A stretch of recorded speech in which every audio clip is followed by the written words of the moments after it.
Assalamualaikum warahmatullahi wabarakatuh. Bismillahirrahmanirrahim.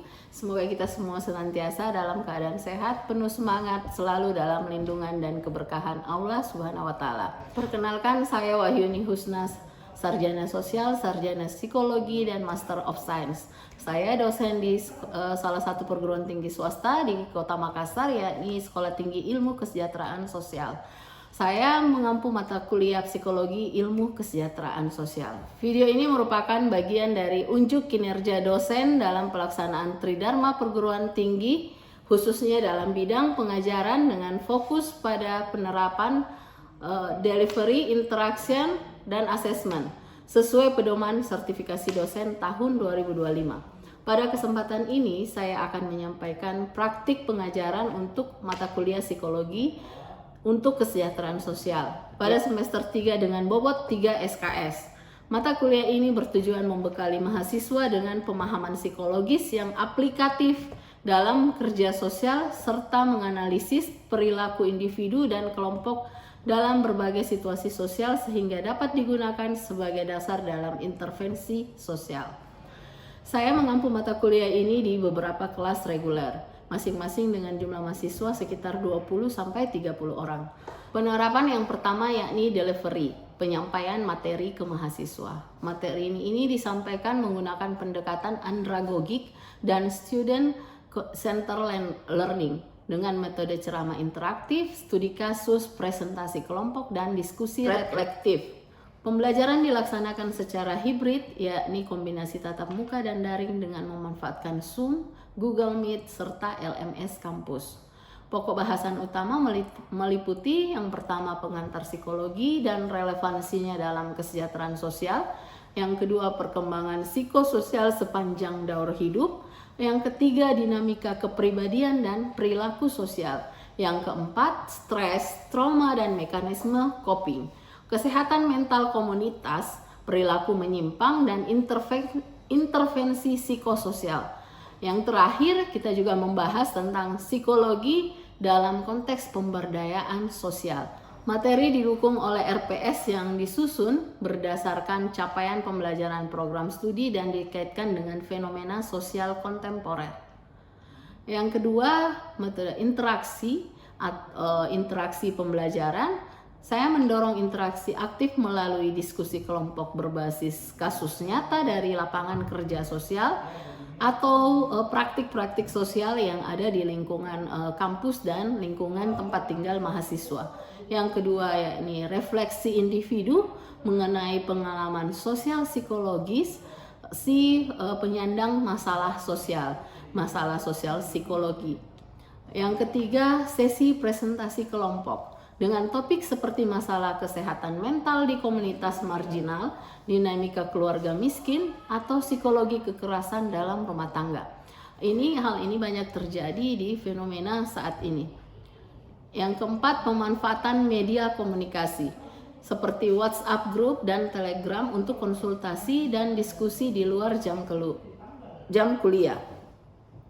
Interaksi ini bertujuan menumbuhkan partisipatif aktif mahasiswa dan kemampuan berpikir kritis secara empirik. Yang ketiga, metode asesmen atau penilaian pembelajaran. Penilaian dilakukan secara komprehensif dan transparan, mencakup kehadiran dan partisipasi aktif sebanyak 20%, tugas individu dan refleksi 20%, presentasi kelompok 20%, ujian tengah semester 20%, ujian akhir semester 20%. Seluruh nilai diinformasikan melalui LMS dan media komunikasi kelas disertai mekanisme klarifikasi jika diperlukan. Mata kuliah psikologi untuk ilmu kesejahteraan sosial, saya memakai referensi utama yang pertama Brian J. and Pick, DL 2023 dengan judul Social Change and Social Work. Yang kedua Smith J. and Brown P. tahun 2022 dengan judul The Role of Social Institution in Welfare Policies. Yang ketiga Anderson M. and White K. pada tahun 2021 dengan judul Social Work and Community Development. Saya juga menyiapkan bahan ajar mandiri dan diktat pembelajaran yang relevan dengan konteks lokal dan studi lapangan mahasiswa guna memperkuat koneksi antara teori dan praktek. Sebagai penutup, saya berkomitmen untuk terus meningkatkan kualitas pembelajaran dengan pendekatan yang partisipatif, kontekstual, dan transformatif guna membentuk calon pekerja sosial yang peka terhadap dinamika psikologis individu dan komunitas. Wassalamualaikum warahmatullahi wabarakatuh. Berikut ini adalah tayangan proses pembelajaran mata kuliah psikologi untuk kesejahteraan sosial. Assalamualaikum warahmatullahi wabarakatuh.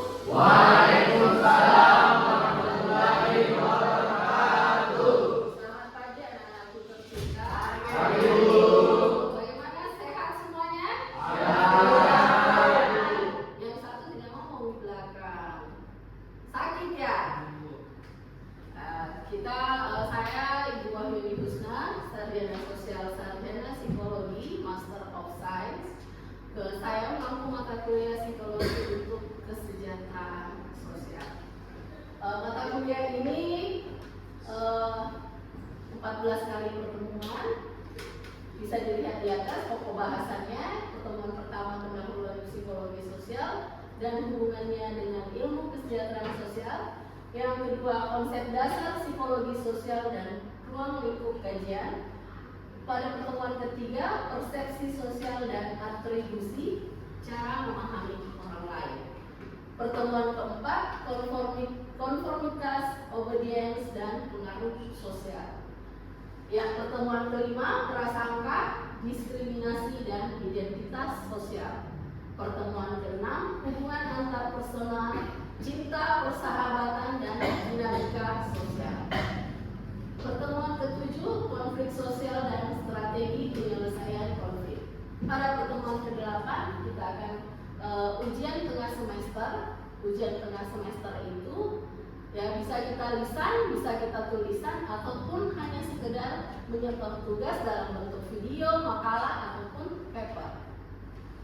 Pada pertemuan ke-9 kita ketemu lagi dengan topik pengaruh sosial dan perubahan perilaku dalam kelompok. Pertemuan ke-10 mazhab-mazhab dalam ilmu psikologi dan implikasinya dalam pekerjaan sosial. Pertemuan ke-11 metode penelitian dalam psikologi sosial. Pertemuan ke-12 aplikasi psikologi dalam ilmu kesejahteraan sosial itu sendiri. Pertemuan selanjutnya, tipe kepribadian dan pengaruhnya dalam interaksi sosial. Pertemuan berikutnya, psikopatologi dalam konteks sosial dan pekerjaan sosial. Untuk hari ini kita sampai di sini ada yang bertanyakan? Silakan. Sudah paham? Setiap pertemuan pertama, setiap bahasannya, saya mengharapkan ada kontak kembali antara mahasiswa dan dosen. Feedbacknya bahwasannya dosen bukan hanya memberikan pengajaran, tetapi membina karakter setiap mahasiswa. Kebetulan mata kuliah saya psikologi, sasarannya sama. Sasarannya adalah bagaimana kita mengenali diri sendiri sebelum mengenali orang lain, ataupun masalah orang lain yang terkait dalam ilmu kesejahteraan sosial itu. Sampai sini ada yang mau ditanyakan? Silakan kalau ada yang mau ditanyakan. Sudah paham semua? Oh, pintar semua ya. Jadi sudah paham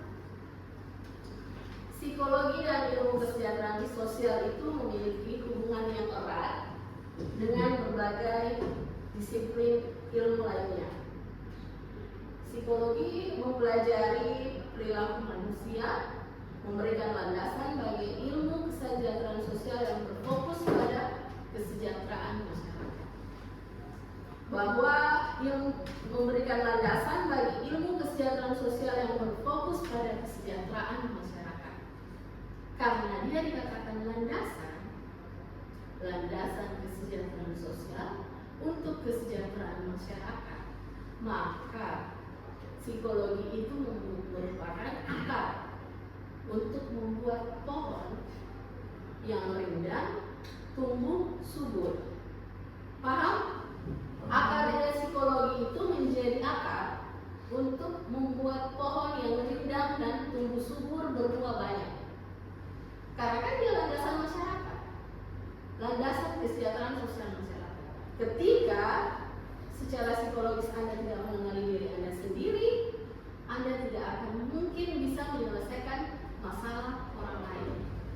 Bagaimana Anda membuat orang lain keluar dari masalahnya, menemukan kepribadiannya, mengeluarkan jati dirinya, menemukan karakter atau bakatnya yang belum terpendam. Kalau dia tidak temukan bakatnya, dia tidak mengeluarkan jati dirinya, pohonnya tidak akan tinggi, tidak akan rindang, dan tidak akan berbuah banyak untuk orang lain.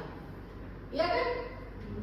Kalau kita tidak paham tentang diri kita sendiri dan kita tidak bisa keluar dari konflik diri kita sendiri, kita tidak bisa menyebar ilmu pengetahuan itu ke orang lain. Dan ilmu pengetahuan itu tidak akan bisa bermanfaat untuk orang lain, tidak akan bisa menjadi buah di pohon-pohon yang akan kalian ciptakan. Iya, itu tidak akan bisa terjadi seperti itu. Saya berpikiran, oh saya bisa merubah. Oh, ada masalahnya temannya, terus cerita sama saya.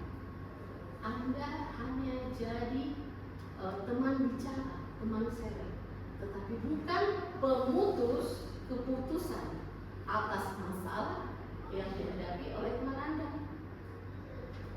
Anda belum bisa menjadi pohon yang memberikan rindang ke pohon yang lain. Ya kan? Belum bisa. Istilahnya pohon besar memberikan rindang ke pohon tomat, kan belum bisa.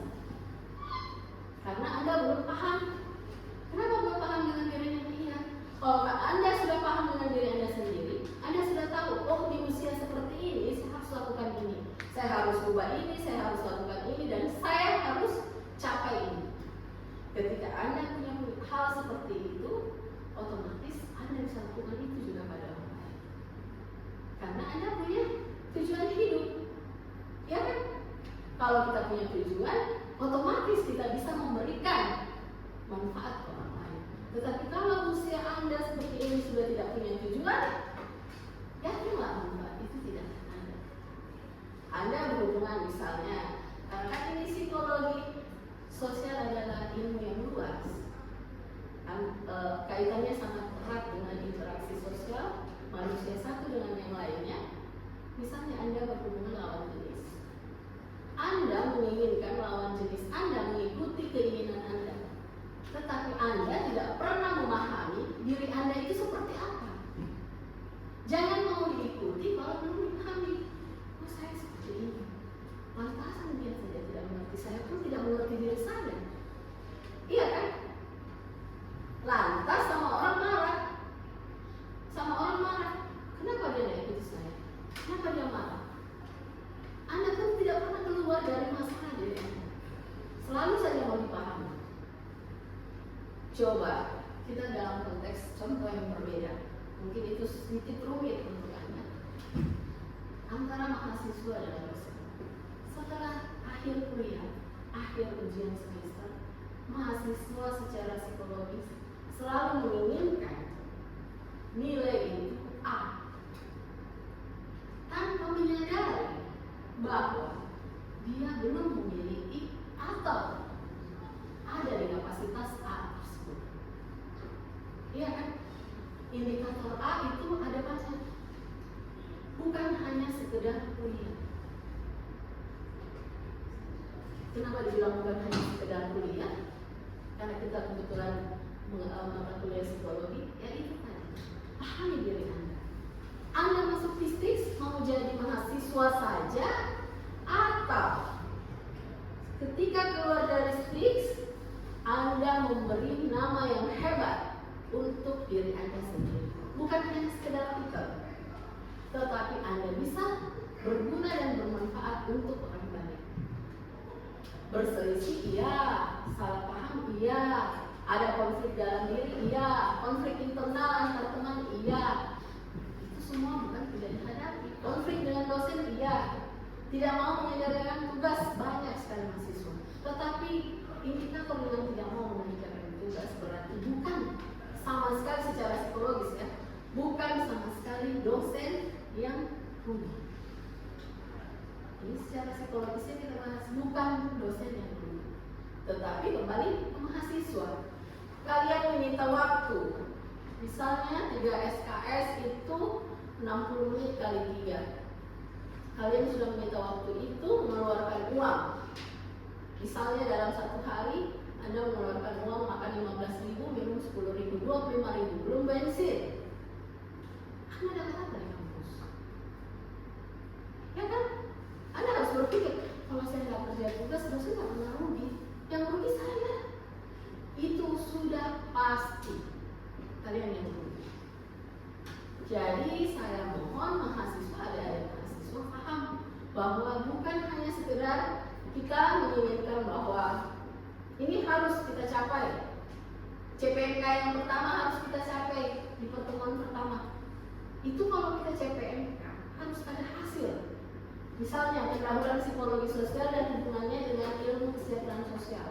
Paling tidak sebelum masuk di pertemuan kedua, pertemuan 1 ini sudah selesai di mahasiswa. Maksudnya sudah selesai bahwa kalian sudah paham apa psikologi sosial itu dan hubungannya dengan ilmu kesejahteraan sosial. Kalaupun sampai semester akhir Anda tidak paham, sampai di meja yudisium pun skripsi banyak yang tidak paham.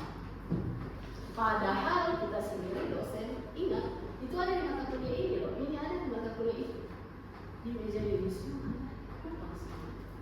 Karena Anda tidak punya tujuan pada saat kuliah. Coba Anda pada saat mau sukses, saya mau sukses. Dimanapun kampus saya harus sukses. Apapun yang terjadi di dalam, jeleknya fisiknya menurut kalian atau apanya, yang jelas saya keluar harus sukses.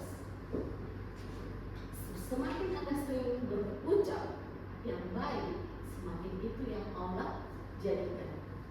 Tetapi semakin Anda terus berucap yang tidak baik, mengatakan tidak bisa, itu kan secara psikologis.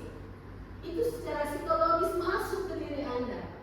Makanya saya selalu bilang jangan katakan tidak bisa, jangan pernah mengeluh, jangan selalu menyerah sebelum berjuang.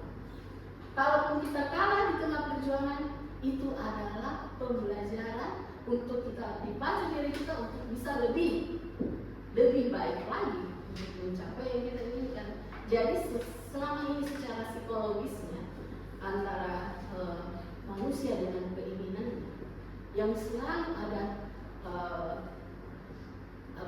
biasanya dia tidak bisa capai karena manusianya sendiri, bukan karena orang lain.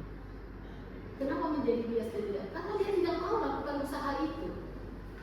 Dan pertama, simpan. Oh, saya harus sukses. Secara psikologis, otak Anda memerintah Anda untuk melakukan itu terus. Apa tahap-tahapnya? Jangan pernah mau menyerah, jangan pernah mengatakan diri Anda tidak baik, jangan pernah mengatakan diri Anda bodoh, jangan pernah mengatakan diri Anda tidak mandiri. Sebutkan semua di awal hari Anda bahwa itu semua baik di diri Anda. Itu secara psikologis masuk ke dalam jiwa Anda yang melakukan. Ketika Anda bisa lakukan itu akan berefek ke orang lain. Iyalah, itu kalau kita lakukan pasti berefek ke orang lain, tidak akan mungkin itu tidak dirasa oleh orang lain. Karena kan Anda berinteraksi sama orang hampir 24 jam. Iya tuh, masa selalu mau dipahami? Sekali-sekali pahami orang lain. Susah sekali memahami diri sendiri pun Anda tidak. Solusi Anda belum memahami diri Anda. Kenapa saya tahu bila saya katakan seperti itu? Karena saya belum pernah melihat, atau mungkin saya belum mengkaji secara jauh, saya belum pernah melihat ada satu orang sebiji saja anastik yang mencirikan dirinya. Pertama, berani. Yang kedua, mampu menghadapi apapun itu. Ilmu itu bisa kita pelajari kapanpun di Google. Anda bisa dapat semua ilmu itu di Google, tetapi kalau Anda tidak serap secara psikologis ke diri Anda, itu tidak akan terjadi. Ya, tidak akan terjadi. itu hanya mimpi Anda terus. Jangan itu jadikan selalu kita berkata, saya ingin ini, tetapi Anda tidak mencari cara-caranya untuk mencapai itu. Usia kayak semester 4 itu Anda sudah harus punya tujuan hidup, apalagi semester 6. Masuk pun menjadi mahasiswa, Anda harus punya tujuan hidup. Kenapa? Sekarang terlalu banyak orang yang mau disingkirkan. Orang punya lagi kualitas yang di atas sangat rata-rata, bisa PHK. Begitu sulit mencari kerja. Keunggulan apa? Keunggulan apa yang kalian miliki tidak dimiliki orang lain? Itulah keunggulan ilmu kesejahteraan sosial, di mana metode-metode asesmen yang Anda miliki itu tidak akan pernah mati, karena masalah sosial tidak akan pernah habis, makin bertambah. Kesana ke depan zaman semakin menggila, masalah sosial makin banyak karena tidak sanggupnya seorang manusia menghadapi masalah tersebut. Yaitu karena dia tidak pahami dirinya sendiri, dia tidak keluar dari konflik diri. Itu kenapa katakan, oh kalau saya ini saya ke psikolog, habislah uang kita selalu mau ke psikolog. Cukup kita berdiam diri, menenangkan diri, berpikir kembali, mencari apa yang salah di saya. Apa? Yang paling pertama, cari tujuan kamu hidup itu apa? Tujuan kamu kuliah itu apa? Tujuan kamu terakhir akan menjadi apa? Setelah kamu dapatkan itu semua, lakukan. Jangan mau menjadi manusia yang sia-sia. Jangan pernah mau jadi manusia yang sia-sia, karena tidak ada tidak ada manusia yang bodoh. Semua manusia pintar. Perbedaannya cuma ada malas dan rajin saja. Anda cuma dibodohi oleh diri Anda sendiri, yang selalu dibisikkan bahwa nanti sebentar bisa, besok bisa, nanti saya lakukan bisa. Padahal pekerjaan yang pada waktu itu secara harus kita lakukan pada waktu itu, jangan ditunda lagi, karena di waktu yang lain akan ada pekerjaan yang lain. Bagaimana? Sudah 3 contoh saya sebutkan psikologi sosial dengan manfaatnya untuk ilmu kesejahteraan sosial. Mungkin perkuliahan hari ini saya akhiri.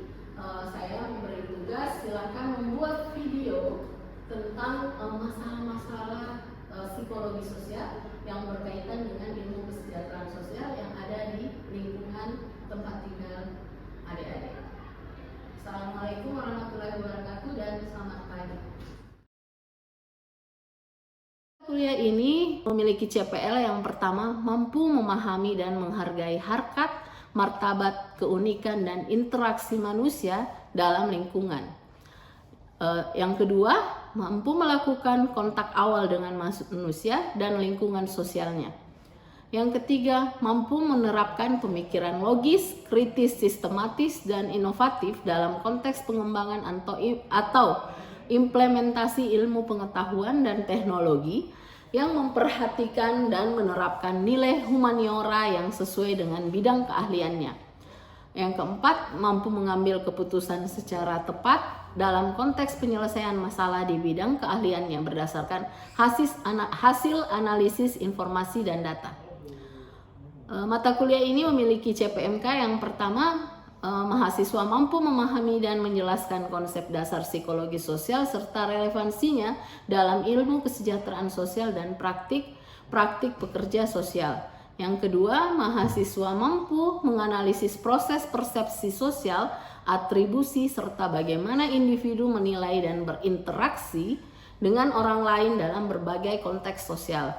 Mahasiswa mampu mengevaluasi dinamika sosial dalam kelompok, termasuk konformitas, obedience, prasangka, diskriminasi, serta dampaknya terhadap hubungan sosial dan kesejahteraan sosial masyarakat itu sendiri. Yang keempat, mahasiswa mampu mengidentifikasi dan menerapkan strategi penyelesaian konflik, pengaruh sosial, serta pengembangan keterampilan komunikasi, dalam hal ini interaksi sosial. Yang kelima, mahasiswa mampu mengaplikasikan pendekatan psikologi termasuk model biopsikososial dan human behavior and social environment dalam memahami dan menangani permasalahan sosial dalam konteks pekerjaan sosial.